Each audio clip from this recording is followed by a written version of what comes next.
दोस्तों नमस्कार। फिल्मी सितारों की रंगीन महफिल यानी फिल्मी बातों में आज पेश है बलराज साहनी की 3 लाजवाब फिल्में। दोस्तों नमस्कार, मैं हूं राजेश्वर मधुकर और हाजिर हूं आज फिर एक नए वीडियो के साथ। दोस्तों आज के इस वीडियो में बलराज साहनी की 3 लाजवाब फिल्मों का जिक्र किया जाएगा। ये फिल्में हैं अनपढ़, अमानत और भाभी की चूड़ियाँ। सबसे पहले बात भाभी की चूड़ियाँ। दोस्तों फिल्म भाभी की चूड़ियाँ 1961 की हिंदी भाषा की ड्रामा फिल्म है जिसे सदाशिव कवि द्वारा निर्देशित किया गया है। इसमें मीना कुमारी और बलराज साहनी ने अभिनय किया है। यह 1953 की मराठी फिल्म की रीमेक है। श्रीनिवास जोशी और वाईजी जोशी द्वारा लिखित फिल्म भाभी की चूड़ियाँ 1 जनवरी सन 1961 को रिलीज की गई थी। इस फिल्म को संगीत से सजाया है सुप्रसिद्ध संगीतकार सुधीर फड़के ने। दोस्तों भाभी की चूड़ियाँ सन 1961 में रिलीज एक बेहतरीन फिल्म थी जिसका निर्देशन सदाशिव कवि ने किया था। संगीत सुधीर फड़के ने दिया था। यह फिल्म एक मध्यम वर्गीय महिला की कहानी पर आधारित थी जिसका किरदार मीना कुमारी ने निभाया था। दोस्तों मीना कुमारी और बलराज साहनी के बेहतरीन अभिनय ने फिल्म को अमर बना दिया। सुधीर फड़के के उत्कृष्ट शास्त्रीय संगीत ने दर्शकों को मंत्रमुग्ध कर दिया। लता द्वारा गाया गया गीत ज्योति कलश छलके आज भी अनगिनत सिने प्रेमियों को याद आता है। मुकेश और आशा भोसले ने भी इस फिल्म में बेहतरीन गीत गाए। एक मध्यम वर्गीय महिला के त्याग की सच्ची कहानी ने सभी को मंत्रमुग्ध कर दिया था। निर्देशन, संगीत और दमदार अभिनय के उत्कृष्ट प्रदर्शन के लिए यह फिल्म नई पीढ़ी को ज़रूर देखनी चाहिए। दोस्तों फिल्म भाभी की चूड़ियाँ में मोहन प्रभा यानी सीमा देव से विवाह करता है। प्रभा एक धनी परिवार से है और उसकी ज़िंदगी उसकी दबंग माँ दुर्गा खोटे के अधीन है। मोहन की युवा दुल्हन उसके परिवार के प्रति उसकी वफादारी से ईर्ष्या करने लगती है। गलतफहमी इस हद तक बढ़ जाती है कि प्रभा अपना घर छोड़कर वापस अपनी माँ के पास चली जाती है। कुछ इसी तरह की कहानी से रची बसी फिल्म भाभी की चूड़ियाँ दर्शकों की चहेता बन गई। दोस्तों लता मंगेशकर द्वारा गाया गया ये गीत राग भोपाली में रचा गया है और इसे व्यापक रूप से राग भोपाली पर आधारित सर्वश्रेष्ठ बॉलीवुड रचनाओं में माना जाता है। इस तरह सदाशिव कवि द्वारा निर्देशन और श्रीनिवास जोशी और वाईजी जोशी के लेखन के साथ मीना कुमारी, बलराज साहनी के अभिनय और संगीतकार सुधीर फड़के के इस सामूहिक प्रयास को एक बेहतरीन फिल्म का दर्जा दिला दिया। तो दोस्तों ऐसी ही थी फिल्म भाभी की चूड़ियाँ। और अब बात फिल्म अनपढ़ की।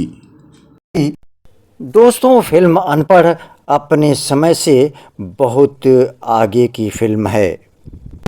इस फिल्म में एक महिला की पहचान, आत्मसम्मान और अस्तित्व के संघर्ष को एक भावपूर्ण श्रद्धांजलि दी गई है। भले ही इसने 5 साल पहले रिलीज हुई मदर इंडिया जैसी जन भावनाएं न जगाई हों, लेकिन दुनिया के साथ कदम ताल मिलाने की कोशिश कर रहे एक राष्ट्र के लिए इसमें एक मजबूत सामाजिक संदेश था। दोस्तों, शिक्षा के महत्व का संदेश देने वाली ये फिल्म मनोरंजन की दृष्टि से भी लाजवाब थी। राजा मेहदी अली खां के गीतों के साथ मदन मोहन का संगीत इस फिल्म की लोकप्रियता का एक बहुत बड़ा कारण बना। दोस्तों, फिल्म अनपढ़ 1962 की हिंदी फिल्म है। इसमें बलराज साहनी, धर्मेंद्र, माला सिन्हा और शशि कला का प्रमुख रोल है। अभिनेत्री बिंदु भी इस फिल्म में सक्रिय रूप से अपनी भूमिका का निर्वाह किया है। इस फिल्म में संगीत मदन मोहन का है और गीत राजा मेहदी अली खां का है। यह फिल्म लड़कियों के लिए शिक्षा के महत्व पर केंद्रित है। इस फिल्म में लता मंगेशकर का गाया सदाबहार गाना आपकी नज़रों ने समझा काफ़ी लोकप्रिय हुआ। दोस्तों, इस तरह फिल्म अनपढ़ बालिका शिक्षा पर केंद्रित एक संदेशपरक फिल्म है, जिसके माध्यम से बालिका शिक्षा पर जोर देते हुए बालिका शिक्षा हेतु संदेश दिया गया है। दोस्तों, फिल्म अनपढ़ एक भावना प्रधान फिल्म है, जिसमें धर्मेंद्र, माला सिन्हा और बलराज साहनी प्रमुखता से नज़र आते हैं। और अब बात फिल्म अमानत की। दोस्तों, फिल्म अमानत 1977 में बनी भारतीय हिंदी भाषा की फिल्म है, जिसके निर्देशक थे शत्रुजीत पॉल। जिसमें मनोज कुमार, साधना, बलराज साहनी, महमूद रहमान, शशिकला, अरुणा ईरानी आदि कलाकारों ने काम किया था। दोस्तों, बॉलीवुड के भारत कुमार यानी मनोज कुमार की फिल्म अमानत को बनने में 9 साल का समय लग गया था। लंबे अरसे तक इसकी शूटिंग चलती रही, तो बीच में मूवी की स्टार कास्ट में से एक दिग्गज अभिनेता के निधन से इसे रोका गया। इस तरह से तमाम उतार चढ़ाव के बाद अमानत फिल्म तैयार हुई थी।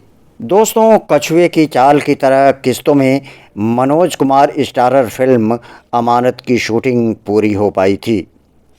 इसके पीछे बहुत कारण थे, जिनमें फिल्म में अहम किरदार निभाने वाले अभिनेता बलराज साहनी का निधन हो जाना, लीड एक्ट्रेस का थायराइड जैसी गंभीर बीमारी से जूझना और फिर फाइनेंस की किल्लत के चलते समय समय पर अमानत पर संकट के बादल मंडराते रहे। दोस्तों, सन 1968 में निर्देशक शत्रुजीत पॉल के निर्देशन में बनने वाली अमानत की शूटिंग शुरू हुई थी।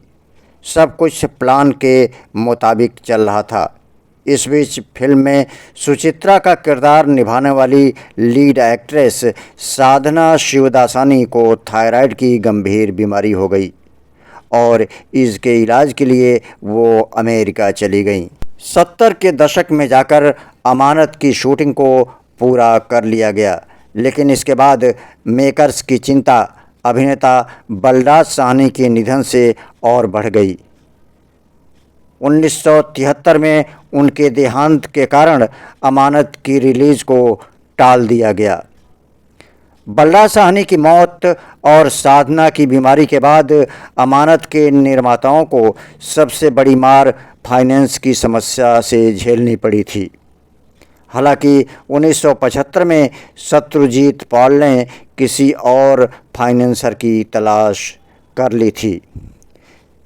दोस्तों, इतना ही नहीं, इसके बाद सेंसर बोर्ड ने भी अमानत को बीच में लटका रखा था।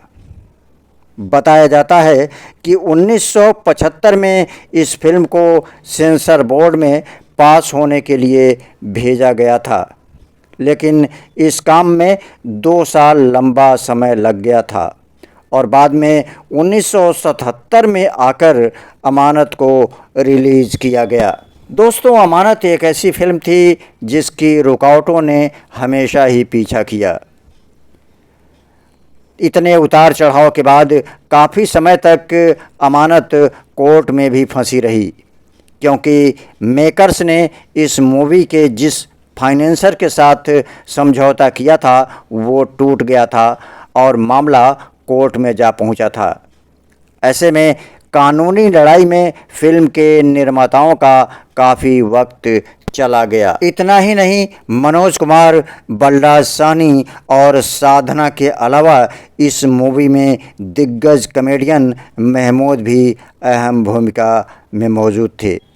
कहा जाता है कि महमूद का मानना था कि मनोज को ये डर सता रहा था कि कहीं अमानत में वो उनके रोल की विशेषता कम न कर दें, जिसकी वजह से वो सेट पर शूटिंग के लिए देर से आते थे और कभी कभी बीच में ही गायब हो जाते थे, जिसकी वजह से शूटिंग पर काफ़ी असर पड़ा। तो दोस्तों, इतनी दिक्कतों के बाद फिल्म अमानत दर्शकों तक पहुंच पाई थी। इस फिल्म के गीत तो काफ़ी लोकप्रिय हुए, लेकिन फिल्म दर्शकों पर अपना प्रभाव पूरी तरह से नहीं छोड़ सकी। तो ये थी बलराज साहनी की 3 बेहतरीन फिल्मों की बात।